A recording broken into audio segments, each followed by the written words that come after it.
রাধে বন্ধুরা, তোমরা সেটা কমেন্টে জানাবেন। আর দেখতেই পাচ্ছেন আমার মা পুজো করছে, কারণ আমরা তো পুজোর ব্যাপারে সেরকম কিছু জানি না। তাই জন্য মায়ের পুজো করছে। যেটু বাড়িতে বা এরকম বাড়িতে সবারই বাড়িতে প্রায় পুজো হয়েছে, তো আমরা সবাই জানি না সেরকমভাবে। আর আপনাদের ওখানে আপনাদের বাড়িতে পুজো হয় নাকি সেটা কমেন্টে জানাবেন নিশ্চয়ই।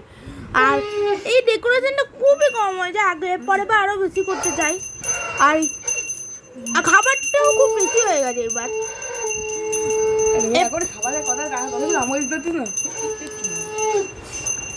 20 রকমের মিষ্টি, 5 রকমের জুস, জল, ডাবের জল, কেক, লুচি, তালের লুচি, পুরোটি সব কিছু, অনেক কিছু আছে তো, অনেক কিছু। আমার মন ভাইকে আপনারা দেখতে পাচ্ছেন না কেন, আমি আমার ক্যামেরাম্যান জুম করতে ভুলে গেছিল।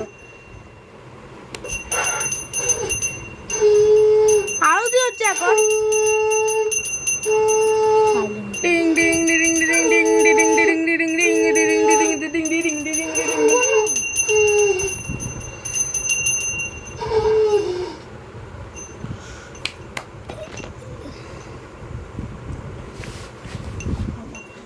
হ্যাঁ, এই পুজো আরম্ভ হয়েছে সেই এই টাইমে। আমরা পুজো আরম্ভ করেছিলাম 8:10 বাজছে সেই টাইমে, সেরকমই। এখন তো মনে পড়ছে না, দুদিন বাদে ভিডিওটা ছেড়েছি, পরে দুদিন পরে ছেড়েছি। আমরা চেষ্টা করেছিলাম খুব একটু বেশি, দেখুন আমার ক্যামেরাটা ডিস্টার্বেন্সের জন্য মনে ভিডিও ভালো করে ফলো তুলতে পারিনি। মনের জন্য বেশি কিছু আয়োজন করতে পারিনি, মানে অল্প অল্পই করেছি। যেমন 10-20 রকমের মিষ্টি, 5-6 রকমের বেবাই মাছবি, স্টার্টারে 8-10 রকমের খাবার। আমার ক্যামেরাম্যান ভুল বলছে, খুব বেশি আয়োজন হয়েছিল, একবারে খুব বেশি অনেক কিছু হয়েছিল। আমরা লিস্ট বানিয়ে শেষ করতে পারছি না, এত খাবার হয়ে গেছিল।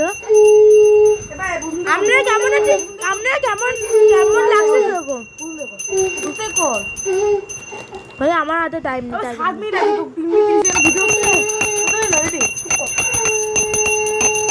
এই 80 রকমের খাবার হয়েছিল। আর ওই কেকটা আমরা নিয়েছিলাম বিএম কেক শপ থেকে। আপনার বার্থডে বা ইয়েতে কেক অর্ডার দিতে চান, তাহলে বিএম কেক শপই দেবেন। ওদের কেকটা খুব ভালো খেতে লাগে। তখন লাগ না, তখন তুই ধরে নিবি। হ্যাঁ, চুপ না, না এখন না, এক সেকেন্ড না, এটা ছেড়ে দেবো। তুই এখন করে দেবো না, না। এই যে মা মন খাই দিয়েছে, মন তো হাতে খেতে পারেন না, তাই জন্য আমার করতে ইচ্ছে না ভিডিও রে। তুই কর, পিসি বাইরে বসে আছে, পিসিকে বসে দেবে, একটু বাজাতে পারবো, ভিডিও দেখতে এসেছে। যখন একটা এটা তো না, এই যে অনেক কটা খাবার, ওই বন্ধ করে দেখতে হবে, অনেক কটা খাবার। এই জামাটা আমাদের দিদি প্রদীপ্তা দিদি দিয়েছিল, প্রদীপ্তা মোদক, নাম হচ্ছে প্রদীপ্তা মোদক। আশা করি আপনারা ওনার ব্লগ দেখে থাকেন। আর দিদি আমাদের গণেশ মোটা বলে থাকে, দেখবেন ভিডিওতে।